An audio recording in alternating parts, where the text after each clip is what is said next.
Alright guys, this situation here, you're probably going to run into a similar problem that I did. The instructions talk about cutting your MAF harness and extending the wires. First of all, this whole clusterfuck of wires is normally down in there, and this relay is also mounted to the strut tower down in there. I decided to disconnect all the connectors so that I could pull the wiring harness up behind here, which would give me the length I need, because without that length it's not possible to get this plug to the mass air now. Now it is. And at first I was like, oh great, I'll run it right through here and then shoot it out here. But as you can see, there's not enough room for the plug there. And they say it's got to be parallel. And I understand with these mass airs, the mass air meter, you can clock them, and that changes how they operate to some degree. I don't know much about that, but it says it needs to be parallel. Well, they've got this valve here for one, and you're not getting anything on that. You're not getting that bypass or whatever that is that they say I need to hook up on that with it totally parallel. So it's going to have to be turned this way some, so that I can actually get the harness connected to the back of it. And that's my only, I guess, my only option. So just as a, I don't know, an FYI, I had to pull everything out of there, disconnect it so that I could pull it through here on the other side of these fuel lines. Of course, I could have disconnected the fuel line.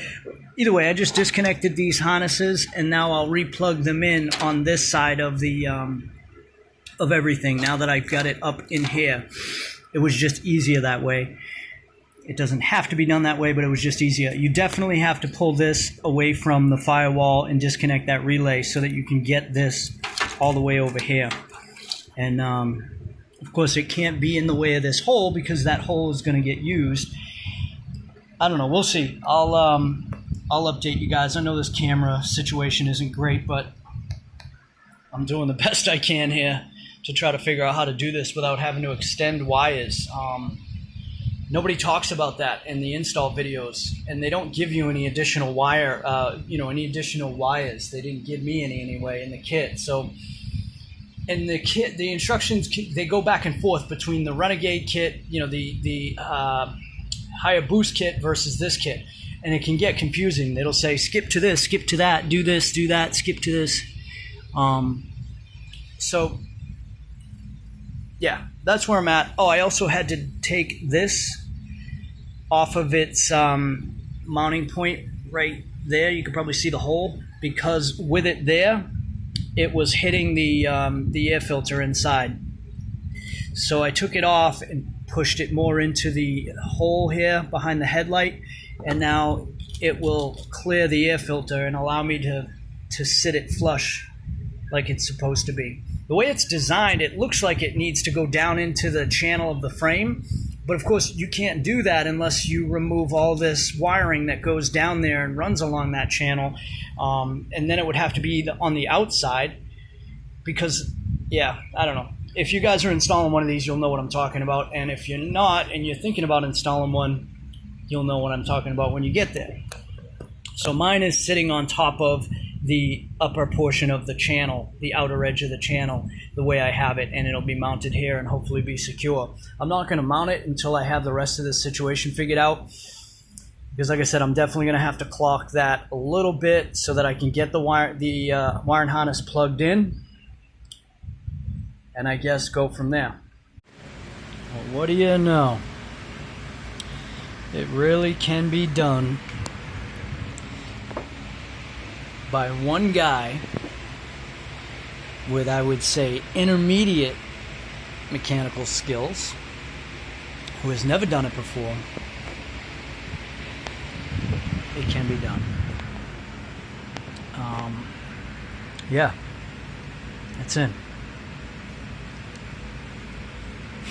The blue 1-inch rubber coupling goes over your mass air to create a spacer so that this can fit on properly and be banded properly or clamped properly.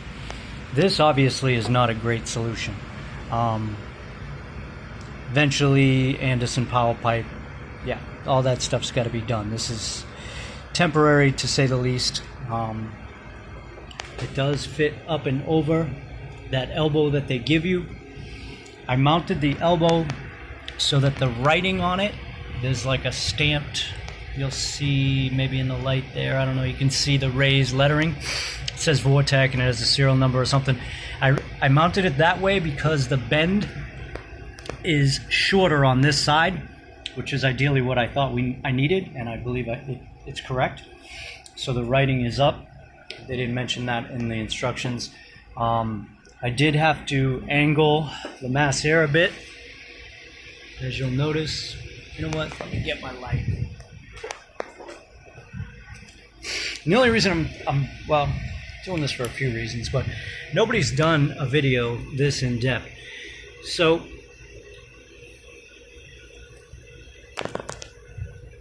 yeah, and it's pretty tight, even with having pulled that behind the FMU and down. This situation is going to be tight. These chintzy clamps that came with this hose kit are definitely not staying. The clamps that are on this kit, the worm style clamp, I'm going to change to like a the T-bar style clamp. Somebody recommended it, and of course the more I look at it now, I see it definitely should be done. So yeah, I mean, I got a couple little things to button up. You'll notice that's not connected. I want to deal with this wiring situation over here. I wrapped with that style tape, just some miscellaneous stuff. It's not the best job. I mean, I've definitely done a better job on things. I wrapped all of the wiring over there in that area with that style tape, and I'm going to try to neaten this situation up because it's an absolute mess. And I have that Moroso coil cover. I want to see how that works out. Just need to put on the belt, put on this belt. Once I get the right belt, the fan back on, the shroud, clamp this radiator back. Hopefully it pulls the hose far enough away from that pulley. The drill bit I used for the FMU was the wrong size, and I ended up having to put a bigger bolt that I had, these big black bolts. I had to use those, but the bolt, they give you those for the FMU and this. This one comes with the spaces. But the screw, I used a 3/32 bit, and the screw goes in tight. If you go with a 7/64, the screw will just strip out, or it'll just spin. So don't do that. Yeah, so my garage is once again an absolute mess. I did get to use my new right angle drill that I bought for the subframes, which I don't know that I'm going to even bolt in. I think I may just have them welded in. But I got to use that on the bolts for the air filter box. And I'm pretty stoked, man. I think I'm going to get my plate painted up, just accent it with red, and maybe black, red and black accent. I may still paint this AC unit, try to just put newspaper around the whole entire car or something and just paint the AC unit itself if I can, but I don't know, who knows. Maybe I won't bother. Or at least paint that top line, because this line looks great, and then this line looks like shit, and it's driving me nuts. And the rest of the engine doesn't look that bad, all in all. I wish I bought a red top Optima. I don't know why I bought a yellow top, but whatever. I'm normally not one for color schemes and all that shit, but I just wanted to have a little bit of red under here. You know what I mean? Just something. So, yeah, I'm going to keep going. My daughter will be here in an hour. She's coming early, so normally I wouldn't have her until Monday night. It's Saturday night, but I get to drive her to her first kid's 5-year-old birthday party tomorrow. at a place I've never been, people I've never met. That ought to be fun, but we do it for the kids, right? In the meantime, I'm gonna clean the rest of this garage.